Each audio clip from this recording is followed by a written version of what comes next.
नमस्कार, मैं हूं जैस्मिन शर्मा। बात होगी हिमाचल प्रदेश की राजनीति की, जिसमें एक बार फिर से खलबली मच चुकी है।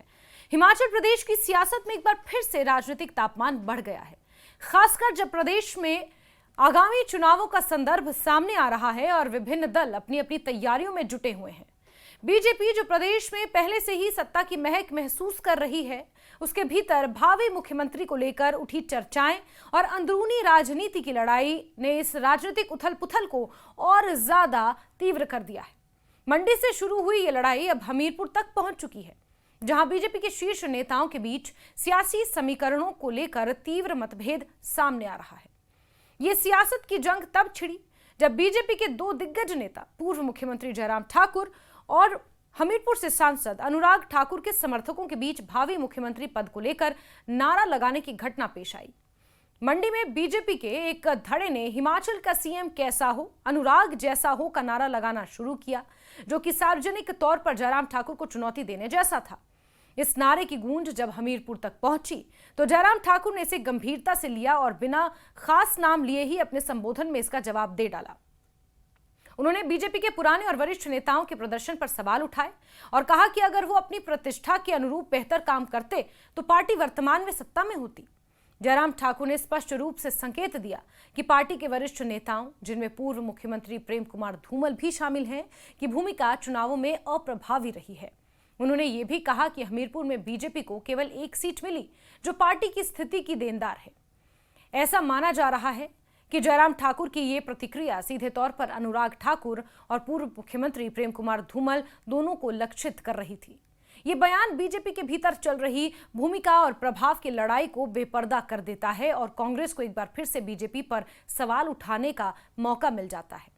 पार्टी के भीतर गहरे अंतर तक और इस तरह की बयानबाजी ये दर्शाती है कि पार्टी के भीतर गहरे अंदर तक ये मतभेद और मनभेद फैला हुआ है।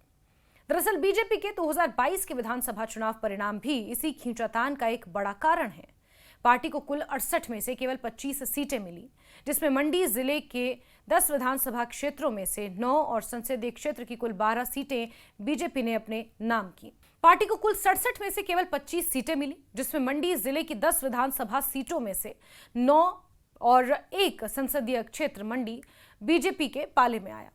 ये आंकड़ा बताता है कि मंडी और आसपास के क्षेत्रों में पार्टी की पकड़ सही मायनों में मजबूत नहीं है। ये आंकड़ा ये बताता है कि मंडी और आसपास के क्षेत्रों में पार्टी की पकड़ ठीक ठाक है। अगर मंडी संसदीय क्षेत्र की बात की जाए तो वहां पर 10 विधानसभा की सीटें आती हैं। ऐसे में 9 की 9 विधानसभा सीटें मंडी से जयराम ठाकुर के पाले में गई, ऐसा माना जा रहा है। यानी कि 9 की 9 सीटें बीजेपी ने अपने पाले में की। और वहीं जब लोकसभा के चुनाव हुए तो मंडी संसदीय क्षेत्र भी भाजपा को ही मिला और उसके पीछे भी कहीं ना कहीं जयराम ठाकुर का ही हाथ बताया जाता है।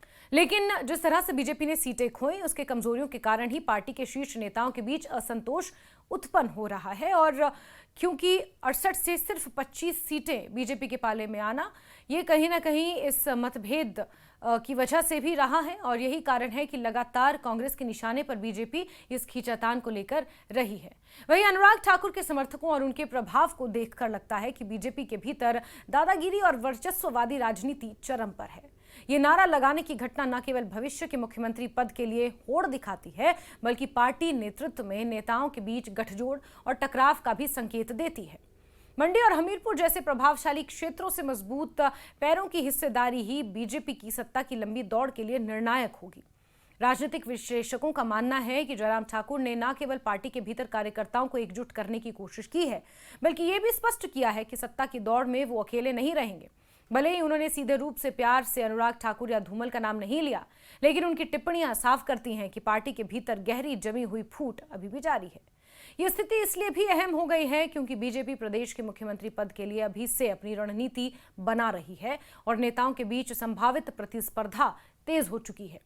दूसरे शब्दों में कहा जाए तो आने वाले समय में प्रदेश बीजेपी के भीतर दलित, पिछड़े वर्गों के नेताओं और युवा कार्यकर्ताओं की भूमिका बढ़ाकर नए मुख्यमंत्री के चुनाव को लेकर रणनीति स्पष्ट की जाएगी। हमीरपुर और मंडी के बीच राजनीतिक मतभेद राजस्थान से अधिक ध्यान आकर्षित कर रहा है, क्योंकि ये दोनों क्षेत्र हिमाचल के राजनीतिक केंद्र माने जाते हैं।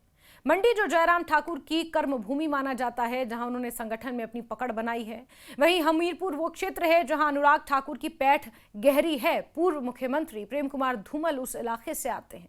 इस संदर्भ में वे राजनीतिक दांव पेंच तेज होने लगे हैं और जयराम की प्रतिक्रिया एक चुनौती की तरह सामने आई है, जिसने पुराने गठजोड़ों को भी हिलाकर रख दिया है।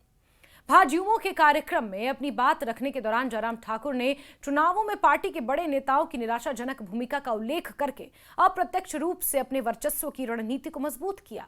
इस रणनीति से पार्टी कार्यकर्ताओं में उत्साह बढ़ाने की कोशिश की गई ताकि आगामी चुनावों में उन्हें बेहतर प्रदर्शन के लिए प्रेरित किया जा सके। सत्ता की दौड़ में इस तेज तर्रार राजनीतिक लड़ाई का असर पार्टी के अंदरूनी माहौल पर तो पड़ ही रहा है, साथ ही बाहरी तौर पर पार्टी की छवि और जनता के बीच मतदाताओं की भूमिका भी इससे प्रभावित हो रही है।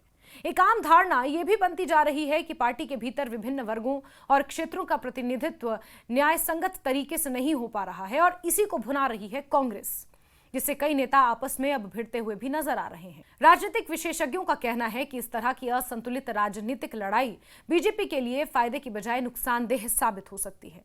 आगामी विधानसभा चुनावों में मतदाताओं के बीच विश्वास बनाए रखने के लिए पार्टी को अपने भीतर शांति और समझदारी कायम करनी होगी।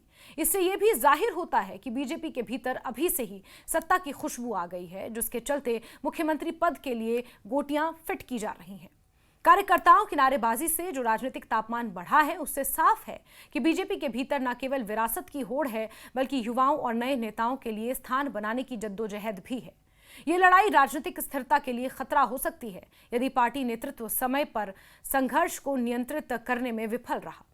अनुराग ठाकुर और जयराम ठाकुर के बीच टकराव भले ही पार्टी के भीतर व्यक्त ना हुआ हो, लेकिन उनके समर्थकों के बीच जारी नारेबाजी ने स्थिति को सार्वजनिक कर दिया है। यह भी प्रतीत हो रहा है कि बीजेपी के इस वर्चस्ववादी संघर्ष का असर आगामी चुनावों में देखने को मिलेगा, जहां अलग अलग दलों के साथ साथ पार्टी के अंदर एकजुटता भी निर्णायक भूमिका निभाएगी। कुल मिलाकर हिमाचल प्रदेश बीजेपी की अंदरूनी स्थिति इस समय ठूलो राजनीतिक रणभूमि में तब्दील होती जा रही है, जो मुख्यमंत्री पद की लड़ाई और क्षेत्रीय समीकरणों को प्रभावित भी कर रही है।